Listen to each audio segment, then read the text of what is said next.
শ্রেণীর প্রিয় শিক্ষার্থী বন্ধুরা, তোমরা আমার প্রীতি ও ভালোবাসা নাও। আশা করি তোমরা ভালো আছো। আজ তোমাদের সাথে আলোচনা করব তোমাদের বাংলা ব্যাকরণ ও নির্মিত বই থেকে ধ্বনিতত্ত্ব এই অধ্যায়ে সন্ধি নিয়ে আলোচনা হবে। তো ধ্বনিতত্ত্বের আমরা স্বরধ্বনি, ব্যঞ্জনধ্বনি এবং সর্বশেষ পর্যায়ে এসে সন্ধি এই বিষয়ে তোমাদের সাথে কয়েকটি ক্লাস করছি। আজকে সন্ধির গুরুত্বপূর্ণ কয়েকটি নিয়ম দেখব এবং কিছু উদাহরণ দিয়ে ব্যাখ্যা বিশ্লেষণ করব। তো চলো আমরা শুরু করি আজকের আলোচনা।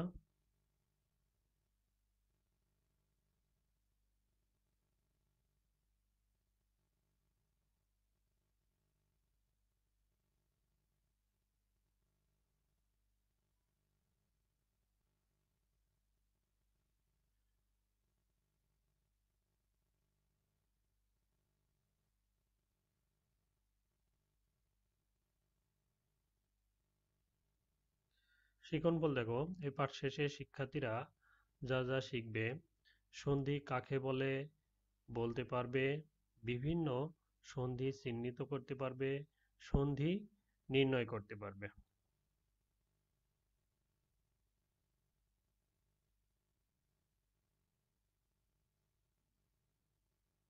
গত ক্লাসে আমরা এই বিষয়গুলো আলোচনা করেছিলাম।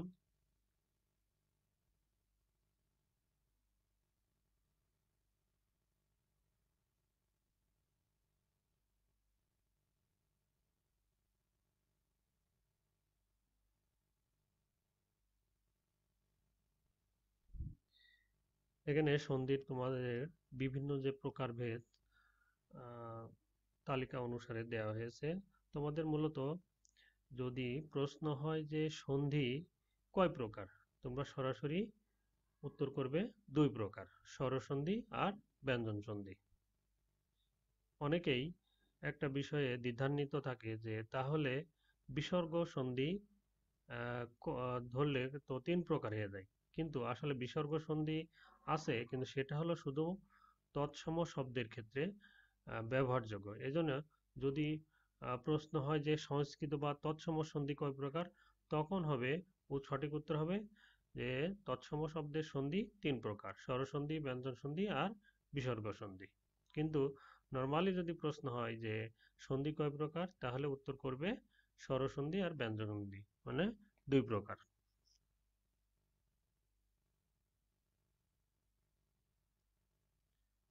আমরা গত ক্লাসে এখানে 1 থেকে 6টি নিয়ম ব্যাখ্যা করেছিলাম।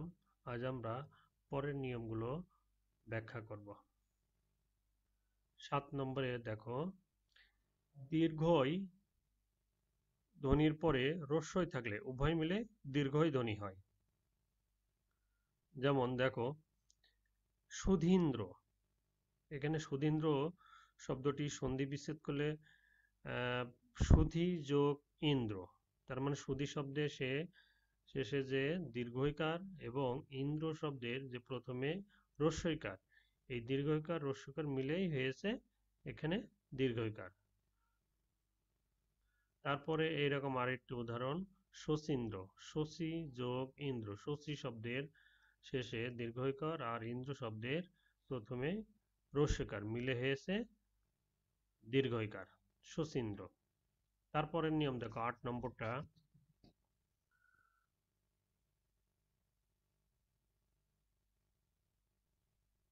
দীর্ঘই ধ্বনির পরে আবার দীর্ঘই থাকলে উভয় মিলে দীর্ঘই ধ্বনি হয়। যেমন এখানে একটা উদাহরণ দেখো, সতীশ। সতীশ শব্দটা বিশ্লেষণ করলে আমরা 2টি শব্দ পাই, সতী যোগ ঈশ।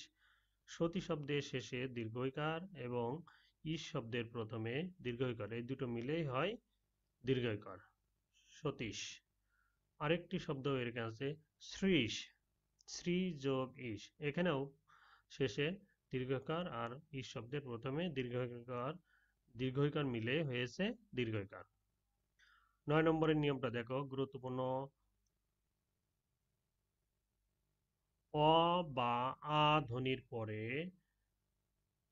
রস্বই বা দীর্ঘই ধ্বনি থাকলে উভয় মিলে এ ধ্বনি হয়। তাহলে যেমন উদাহরণ দেখো, স যোগ ইচ্ছা, স্বেচ্ছা। শুভ যোগ ইচ্ছা, শুভেচ্ছা। তাহলে এই স যোগ ইচ্ছা, এখানে প্রথমে যে অধ্বনি আর ইচ্ছা শব্দের যে প্রথমেই রস্বই, এই দুটো মিলে হয়েছে এক। আবার 10 নম্বরে দেখো, অ যোগ দীর্ঘকার মিলে হয়েছে একার। যেমন দেখো, অপ যোগ ইক্ষা সমান সমান অপেক্ষা। তাহলে অপশব্দের প্রথমে যে অ আর ইক্ষা শব্দের প্রথমে যে দীর্ঘকার, দুটো মিলে হয় একার, অপেক্ষা।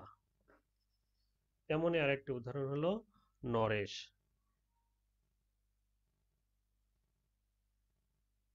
11 নম্বরে নিয়মটি দেখো, অ যোগ রস্বইকার মিলে হয় একার। যেমন যথা যোগ ইচ্ছা, যথেচ্ছা। এখানে যথা শব্দের শেষে যে আকার আর ইচ্ছা শব্দের যে প্রথমেই রস্বইকার, দুটোই মিলে হয়েছে একার। 12 নম্বরে দেখো, আ যোগ দীর্ঘইকার সমান হয়েছে একার। এর কয়েকটি উদাহরণ আছে এখানে দেখো, মহেশ, মহা যোগ ঈশ, মহা শব্দের শেষে আকার আর ঈশ শব্দের প্রথমে দীর্ঘইকার মিলে হয়েছে মহেশ, তার মানে একার।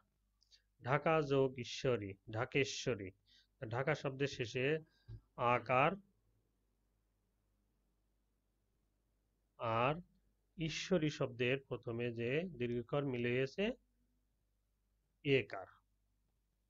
তো প্রিয় শিক্ষার্থী, তোমাদের সাথে পরপর 2টি ক্লাসে এই সন্ধি নিয়ে আলোচনা করা হলো। তোমরা এগুলো বাসায় ভালো করে অনুশীলন করবে, যাতে এখান থেকে যে কোনো ধরনের প্রশ্নই তোমরা পরীক্ষায় যেভাবেই হোক, সংক্ষিপ্তই হোক আর বহু নির্বাচনী হোক, তোমরা ভালোভাবে উত্তর করতে পারো। এখন তার নমুনা হিসেবে কয়েকটি বিষয় তোমাদের সামনে এখন আলোচনা করব। কয়েকটি প্রশ্ন এখানে নমুনা হিসেবে দেওয়া হলো, তোমরা একটু ভালো করে খেয়াল করো।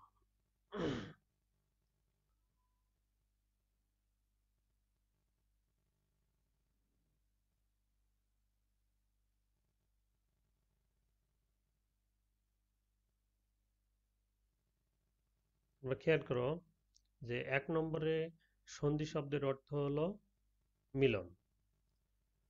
2 নম্বরের সন্ধিতে ধ্বনির কয় ধরনের মিলন হয়? 4 ধরনের। তৎসম সন্ধি কয় প্রকার? 3 প্রকার। বাংলায় স্বরসন্ধির উদাহরণ কোনটি? এখানে 4টি যে রয়েছে, তো সঠিক উত্তর হবে মিথ্যা যোগ উক, মিথ্যু। কোনটি সঠিক? এখানে 4টি অপশন দিয়ে আছে। সঠিক উত্তর হবে, এখানে দেখো, মরুদ্যান শব্দের সন্ধি বিচ্ছেদ হবে মরু যোগ উদ্যান। তোমরা যখন সন্ধি বিচ্ছেদ পড়বে তখন অবশ্যই বিচ্ছেদকৃত দুটি শব্দের সঠিক বানানটা মনে রাখবে।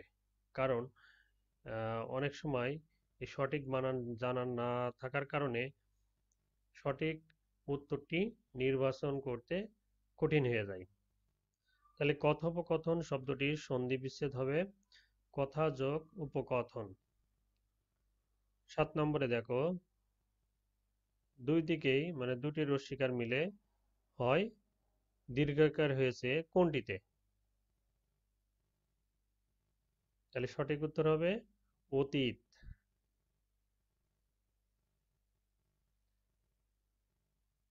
প্রিয় শিক্ষার্থী, তোমাদের বইয়ের যে বহু নির্বাচনী প্রশ্ন অনুশীলনী থেকে দেওয়া আছে, সেখানে 66 থেকে 72 নম্বর প্রশ্নের উত্তর দেখো একটু খেয়াল করে। এখানে পূর্বের ও পরের ধ্বনির প্রভাবে ধ্বনির যে পরিবর্তন হয় তাকে কি বলে? তাকে ধ্বনির পরিবর্তন বলে। ধ্বনির পরিবর্তন বা মিলন যখন স্বরধ্বনির মধ্যেই সীমাবদ্ধ থাকে তখন তাকে কি বলে? স্বরধ্বনি। সঠিক উত্তর হবে ক, স্বরধ্বনি।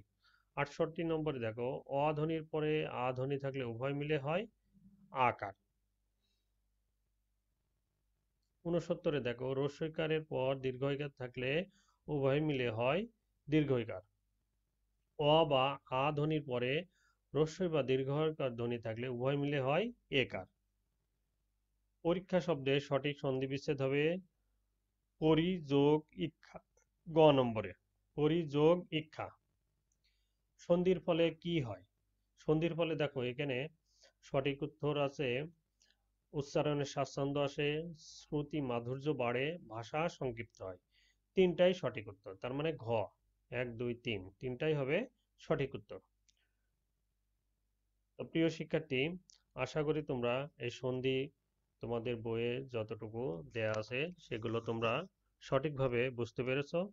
তারপরে যদি তোমাদের এ বিষয়ে কোনো প্রশ্ন থাকে তাহলে অবশ্যই নাম, রোল, শ্রেণী উল্লেখ করে কমেন্টে কমেন্ট বক্সে কমেন্ট করতে পারো। প্রিয় শিক্ষার্থী, আজকের মতো এই পর্যন্তই। পরবর্তী ক্লাসে আবারও নতুন কোনো বিষয় নিয়ে তোমাদের সাথে হাজির হব। সে পর্যন্ত ভালো থাকো। ধন্যবাদ সবাইকে।